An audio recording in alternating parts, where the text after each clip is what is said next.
DS judicial academy Prayagraj law के क्षेत्र में अपने विद्यार्थियों का समय समय पर उचित मार्गदर्शन करती रही है।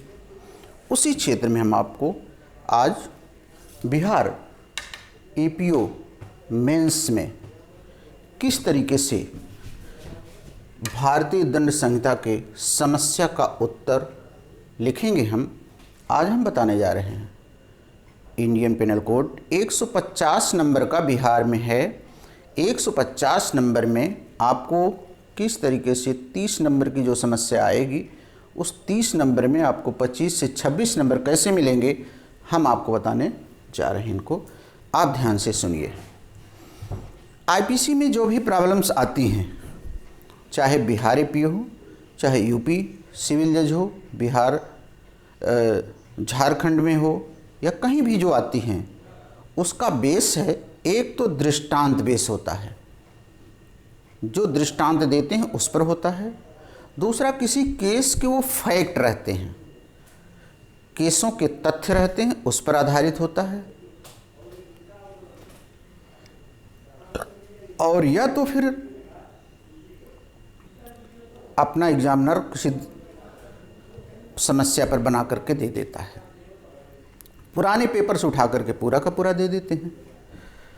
तो आइए हम आपको इसी पर बताते हैं। जैसे आईपीसी का सेक्शन 76 पे है, दृष्टांत है, विधि के समादेशों के अनुवर्तन में वरिष्ठ ऑफिसर के आदेश से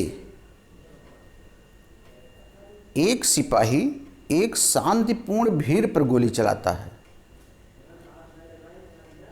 उसका उत्तरदायित्व बताइए। अब यहां इसी प्रॉब्लम को एक ले लीजिए, एक दूसरे दृष्टांत को ले लीजिए। एक मुर्गे मारने उसको चुराने के लिए गोली चलाता है, जो गोली झाड़ी से पीछे छुपे हुए व्यक्ति को जाकर के लग जाती है और वो मारा जाता है। ए बी के जेब में हाथ डालता है और पैसा नहीं रहता है, कुछ भी नहीं पाता है। एक प्रॉब्लम तो इस बेस पे पूरी रहेंगी सारी। दूसरी प्रॉब्लम केस के फैक्ट रहेंगे, किसी न किसी केस के फैक्ट रहेंगे। जैसे एक चिड़िया पर शिकार के आशय से गोली चलाता है और जिस बंदूक से गोली चला रहा है वो बिना लाइसेंस की है, जिससे फिर एक व्यक्ति मारा जाता है। क्या इसने कोई अपराध किया? एक केस के फैक्ट पर आधारित है। इसी तरीके से केस के फैक्ट पर है। एक विवाहित लड़की जो अवयस्क है इलाहाबाद से भागा करके ले जाता है पटना में होटल में वह 2 लड़कों के साथ फिर वहाँ से कलकत्ता चली जाती है। दोनों लड़के उसको कलकत्ता लेके चले जाते हैं। फिर कलकत्ता में पकड़े जाते हैं तो पहला लड़का जो भगा के ले गया, जो कलकत्ता में 2 आगे भगा के ले गए, ये तीनों किस अपराध के दोषी हैं? ये केस लॉ पे हो गए। ये सारी प्रॉब्लम केस लॉ पे हो गई। तो इन सारी प्रॉब्लम को, जैसे केस लॉ पे और है, एक व्यक्ति एक हवाई जहाज जोधपुर हवाई अड्डे से उड़ा करके कराची ले जाता है और अपने अधिकारियों से अनुमति नहीं लेता है, फिर कराची से वापस ला करके जोधपुर हवाई अड्डे पे खड़ा कर देता है। उसने कौन सा अपराध किया? एक केस लॉ पे आधारित है, केस का फैक्ट है। किसी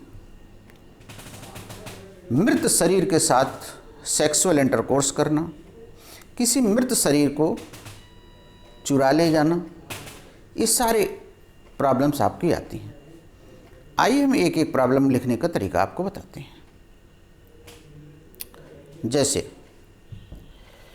जैसे ए अपने वरिष्ठ ऑफिसर्स के आदेश से एक शांतिपूर्ण भीड़ पर गोली चलाता है और उसमें से एक व्यक्ति मारा जाता है, उसका आपराधिक दायित्व बताइए। आप जैसे इस प्रॉब्लम को पढ़ेंगे, आप डालेंगे क्वेश्चन नंबर, उसका संख्या साफ सुथरा ऊपर, और पहली लाइन लिखेंगे वर्तमान समस्या आईपीसी के अध्याय 4 धारा 76 के दृष्टांत पर आधारित है, जिसमें दोनों व्यक्ति जो आदेश दे रहा है और जो गोली चला रहा है उत्तरदायी हैं। दोनों ने मिल करके उसकी मृत्यु की है, इसलिए वो किसी बचाव के हकदार नहीं है। इतना पहले लिख दीजिए। फिर धारा 76 लिखिए। धारा 76 के आवश्यक तत्व निम्नलिखित हैं। पहले आवश्यक तत्व में आप दीजिए कि विधि द्वारा आबद्ध व्यक्ति का कार्य माफी योग्य है। विधि द्वारा आबद्ध तथ्य की भूल के कारण किया गया कार्य माफी योग्य है। फिर तीसरा है कि कार्य सद्भावना पूर्वक किया गया हो। उपरोक्त 3 तत्वों के आधार पर प्रश्न पत्र में दी गई समस्या को उत्तर दिया जा सकता है। इस समस्या में तीसरे तत्व की गलती पुलिस वालों से हो गई है। तीसरे तत्व में सद्भावना पूर्वक शब्द दिया गया है, जो आईपीसी 52 में परिभाषित है। 52 में सद्भावना का मतलब है कि जो काम सम्यक सतर्कता उचित सावधानी से नहीं किया जाए वो सद्भावना पूर्वक नहीं है। यहाँ पर पुलिस वाले ने शांतिपूर्ण भीड़ पर गोली चलाया है। अब पुलिस को सदैव ट्रेनिंग दी जाती है हिंसात्मक भीड़ पर गोली चलाइए। तो चूंकि पुलिस ने ये देखने का प्रयास नहीं किया कि भीड़ शांतिपूर्वक है कि हिंसात्मक है, उसने शांतिपूर्वक भीड़ पर गोली चला करके कानून का उल्लंघन किया है, लॉ एंड ऑर्डर को चैलेंज किया है।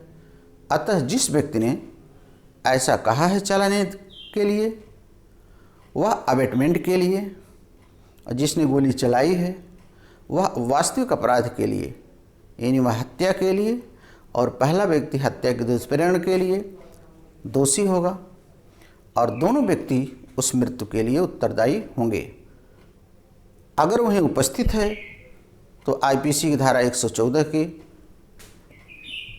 लगा कर के उत्तरदायी होंगे, लेकिन दोनों उसकी हत्या के लिए उत्तरदायी होंगे।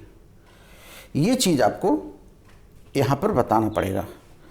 अब इस पर अगर कोई केस आपके पास है तो उस केस को आप दे दीजिए। 76 का लाभ पाने के लिए यह आवश्यक है कि वरिष्ठ ऑफिसर का लीगल ऑर्डर हो।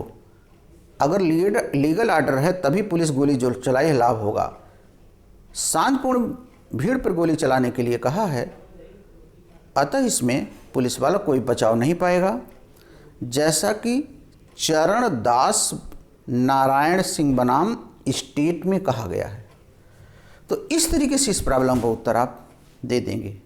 सबसे ऊपर हल्का सा उत्तर लिखेंगे, फिर जाकर के 76 के आवश्यक तत्व लिखेंगे, फिर तीनों तत्व को अलग अलग करिएगा। फिर इसमें बताइएगा सबसे बड़ा लैप्स जो हो रहा है वह है सद्भावना पूर्वक नहीं है, और जहाँ सद्भावना पूर्वक नहीं है, गुड फेथ में नहीं है, वहाँ पर पुलिस वाला कोई भी बचाव पाने का हकदार नहीं है और हर हालत में वो दोषी होगा। ये मैंने 76 पर आपको बताई। दूसरी प्रॉब्लम हम एक और केस ला पे बताते हैं। ये तो दृष्टांत थी, केस ला इसमें मैंने ला करके अटैच कर दिया। अगली प्रॉब्लम हम आपको दिखाते हैं जो क्रिमिनल लायबिलिटी या फिर चाइल्ड कहाँ तक होता है। अगर क्रिमिनल लायबिलिटी या फिर चाइल्ड को देखें तो 82 में 7 वर्ष से कम बच्चा अगर मर्डर भी कर देता तो बिल्कुल छूट जाएगा, और 7 वर्ष से 12 वाला अगर है वह करता है तो उसके मंजूरिया पर टच किया जाएगा। तो सुनिए ज़रा सा, 10 वर्ष का एक बच्चा, criminal liability of the child, इसमें आप पढ़ रहे हैं। तो इसका हम आपको प्रॉब्लम लेते हैं 11 वर्ष का। 11 वर्ष का एक बालक हाथ में चाकू लेता है और एक यक्ष नामक व्यक्ति को दौड़ाता है कि हम आपको मार डालेंगे, मार डालेंगे, मार डालेंगे, आपके हम टुकड़े कर देंगे, और दौड़ा के चाकू से उसको मार दिया। बालक 11 वर्ष का है, 12 वर्ष से कम है, उसका क्रिमिनल लायबिलिटी क्या होगा कि नहीं होगा, यही आपको ध्यान देना है कि क्या उसकी क्रिमिनल लायबिलिटी मानी जाए कि ना मानी जाए। तो आप इसको लिखिएगा, इंडियन पिनल कोड में बच्चे 2 प्रकार के हैं, एक 7 वर्ष से कम के बच्चे और दूसरे 7 वर्ष से ऊपर और 12 वर्ष से कम बच्चे। तो 7 वर्ष से कम के बच्चे कंप्लीट क्रिमिनल लायबिलिटी से मुक्त हैं और 7 से 12 के बीच के बच्चों की क्रिमिनल लायबिलिटी उनकी परिपक्वता पर निर्भर है। पैरा बदल दीजिए। वर्तमान समस्या आईपीसी की धारा 83 पर है, जिसमें कहा गया है कि 7 वर्ष से 12 वर्ष के बीच के बच्चे आंशिक उन्मुक्त के हकदार हैं और उनकी लायबिलिटी उनके किए गए कृत्यों के आधार पर तय की जाएगी। वर्तमान मामले में 11 वर्ष का बालक है, ये 83 के आधार पर इसकी मंसूरिया चेक की जाएगी। वर्तमान समस्या में उसने ये वर्ड जो बोला है, मार देंगे, मार देंगे, मार देंगे, और फिर मार दिया, पहले जो शब्द उसने बोला उससे उसकी मंसूरिया स्पष्ट होती थी कि वो मारना ही चाहता है। तो यहाँ बच्चे की क्रिमिनल लायबिलिटी मानी जाएगी क्योंकि वो अपने काम की प्रकृति को समझने की पोजीशन में आ चुका है, इसीलिए वह बच्चा क्रिमिनल लायबिलिटी के लिए उत्तरदायी होगा, मर्डर के लिए उत्तरदायी होगा, और उसका बोर्ड, जुवेनाइल बोर्ड अपना चेक करेगा, वहाँ उसका ट्रायल होगा, क्योंकि मर्डर का काम उसने कर दिया। तो यहाँ पर आप इतनी बातें लिख करके सबसे ऊपर आप पहले 82-83 का जिक्र करेंगे, फिर क्लासिफिकेशन करके 83 पर आ जाएंगे कि यह समस्या पूर्णतः 83 पर आधारित है, क्योंकि बच्चा 11 वर्ष का है जो 7 वर्ष से 12 के बीच है, अपने कार्य की प्रकृति मार डालेंगे, मार डालेंगे, मार डालेंगे, इन्वर्टेड कामा, इन शब्दों से स्पष्ट है कि अपने कार्य की प्रकृति को जान रहा है, वो क्या करने जा रहा है वो बिल्कुल जान रहा है और मार भी दिया है, अतः वह क्रिमिनल लायबिलिटी उसकी हत्या की होगी। अंत में लिखिएगा कि वर्तमान समस्या एक मशहूर मुकदमा उल्लाह महापात्र के तथ्य की है, जिसमें इसी प्रकार का निर्णय इसी प्रकार का निर्णय दिया गया। तो वहाँ आप बता दीजिएगा जिसमें इसी प्रकार का निर्णय दिया गया। उल्लाह महापात्र, उड़ीसा हाई कोर्ट ने इसी प्रकार का निर्णय दिया। तो आज हमने आपको 2 प्रॉब्लम लिखनी सिखाई। अगले वीडियो में हम आपको फिर 2 प्रॉब्लम इस तरीके से करते करते आपको हम कम से कम 50 प्रॉब्लम लिखना सिखा देंगे और आप उसको वीडियो के माध्यम से खुद लिख लीजिएगा। सभी छात्रों को बहुत बहुत शुभकामनाएं।